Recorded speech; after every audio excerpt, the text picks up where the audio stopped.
When was the last time you were in conflict with a colleague? Did you get super frustrated when Fran in finance failed to follow through on a payment? Or maybe you and Ahmed clashed over how to execute a project. Or perhaps it's more personal, and you and Peter just don't click, and you seem to bicker over every little thing. In any workplace, you have scores of employees coming to the table with their own beliefs and views, their own motivations and goals, their own biases and approaches to work. And that means that conflict, when two or more people disagree on how to move forward, is inevitable. Upwards of 85% of workers have experienced conflict to some degree, with anywhere between 15 and 36% saying they deal with conflict in their workplaces regularly.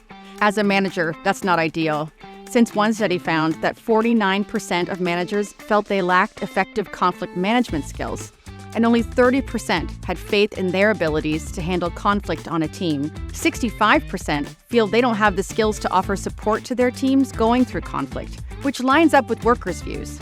Just 22% say their bosses handle conflict well. So what conflict management skills do managers really need? What type of conflicts are most common? How can you better identify issues on a team before they devolve into a full-fledged yelling match? And how do you even go about solving these clashes?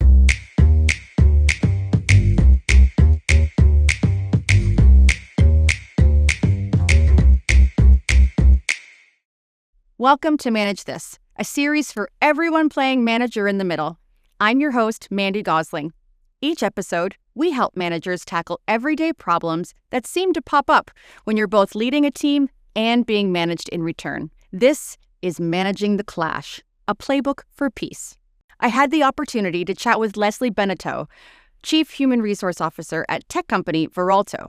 And one of the first things she wants managers to remember is that conflict really is inevitable, but that doesn't necessarily mean it's a bad thing. If everyone agreed with each other all the time, you'd end up with groupthink, and that's detrimental to team performance and growth.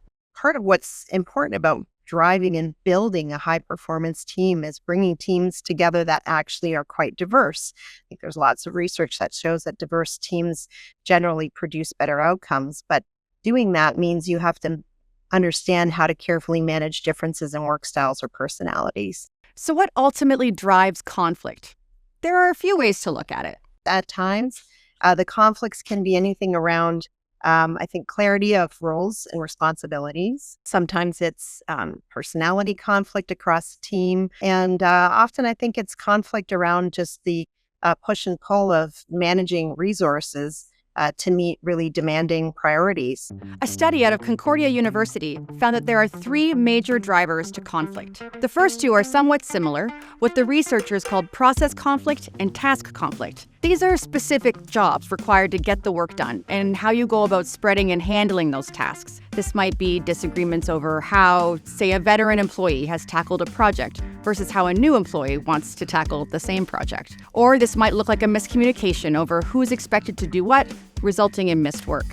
I think when there's a lack of clarity around roles and responsibilities, what we may see is two individuals, for example, who both feel responsible or accountable for getting some part of a project completed or over the finish line. They may feel that it's within each of their remit to address a certain issue or problem or to get a specific piece of work done. When that happens, then it can be an issue around who can do it better or just frankly a frustration with duplication of resources. The third driver of conflict is often relationships, people clashes. This might be based on personalities, say two very outspoken individuals vying for the podium. But there may be underlying political, social biases or beliefs driving those disagreements. I think when there's really, strong feelings around personality, conflict, and differences that are more difficult perhaps to resolve than just lack of clarity around role ambiguity, something like that. Those may be harder to bring people together around when it's a personality conflict and there's really deep-seated hard emotions. Conflict on a team is going to have differing impacts on your overall morale and productivity. And in an ideal situation, your team can handle their own fights with maturity and diplomacy. Productive conflict can help teams engage in lively discussion. It can lead to innovative new solutions because you have differing views coming together to hash out a problem. It can even be good as a motivator. Some conflict between peers can encourage performance. Think of it as healthy competition. We've got a link in the description with research from a Rotman faculty about when it can actually be beneficial. But the key here is healthy and productive. Conflict between employees that stews or simmers below the surface, when people feel attacked or when issues like, say, a fight over resources or repeated duplication of work go unnoticed, then that conflict can have a negative impact on your team. I'm sure we can all think of examples where there's been conflict and we are looking to each other or to our leader to do something about it. And when they don't, how does that make you feel? It makes you feel perhaps let down and disappointed. It perhaps erodes your own sense of trust of that leader. It perhaps gets in the way of you being willing to share your perspectives on that conflict because it feels like a waste of time and it's not going to change anything. And if it's not addressed, and in fact, usually conflict starts to just continue to, bubble and broil and worsen. And I think that price is just way too high on all accounts. Continued conflict can erode trust in your leadership. It can create friction between team members, making them more unwilling to work together. It can kill morale, which has a direct impact on productivity. And if it's bad enough, it can even result in you losing some of your best employees. So you, as the manager, really do need to get in front of and monitor these issues. The first step is to identify the conflict. Sometimes that'll be simple. The tension between two employees is easy to spot, or you catch them sniping at each other in meetings. Sometimes people are going to bring it up directly. Hey boss, I'm struggling with so-and-so because we both think the project should go in different directions. But more often than not, you're going to have to keep an eye out for some signs. It's an important role for the manager to play, to always be looking and watching and reading the signs that conflict may be emerging. And that sometimes is difficult in the busyness of our days. I think early signs are things like individuals on your team perhaps avoiding getting work done. Things aren't happening or moving forward, so they're probably hitting a barrier. People can kind of act out in a little bit more of a passive-aggressive way. That might show up in sarcastic comments that are, kind of couched as humor, or people kind of withholding information or not moving things across the team because they want to try to protect what they're, wanting to do themselves and not give credit or share credit with anyone else. I think these are all things that can happen in low trust teams that the manager has to watch out for, and usually there are signs that there's something going on. Maybe a formerly productive team member is suddenly refusing to delegate their work, or someone who was a relatively sunny person is a bit more sullen than usual. This doesn't mean there's definitely conflict afoot. There might be issues at home or totally unrelated performance problems you should still know about, but it's your sign as the manager to start having conversations. However, the conflict comes to your attention, the second step is to get to the root cause of the problem. So schedule that meeting with your direct reports separately, then ask some pointed questions. What's going on here? If there was something that actually happened, can you walk me through what you saw or heard? Or what you see happen that, is leading to your frustration. Lesley's magic words. I think the key phrase that I really used is, help me understand. Here's what I saw. Here's what I heard. I know I don't know the whole story. I'm sure I'm missing something. Can you help me understand? It demonstrates curiosity. It's not attributing blame or judgment. And it's using what we call tentative language to leave safe space for the individual to share their point of view. The challenge is, not falling into the trap of drama and the storytelling that goes along with conflict, and really helping the person get down to the facts of what happened as opposed to their perception of the situation.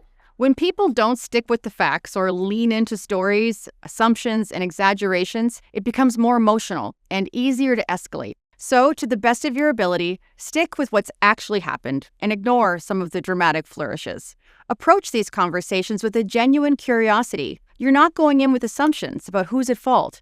You're trying to uncover what the actual issue is, how it's showing up, and how it's affecting the team. And through these conversations, maybe the solution becomes evident quickly. Two people disagreed over how a project should move forward, and you can come in and clarify direction or manage expectations. But there'll be times when you have to push a bit deeper.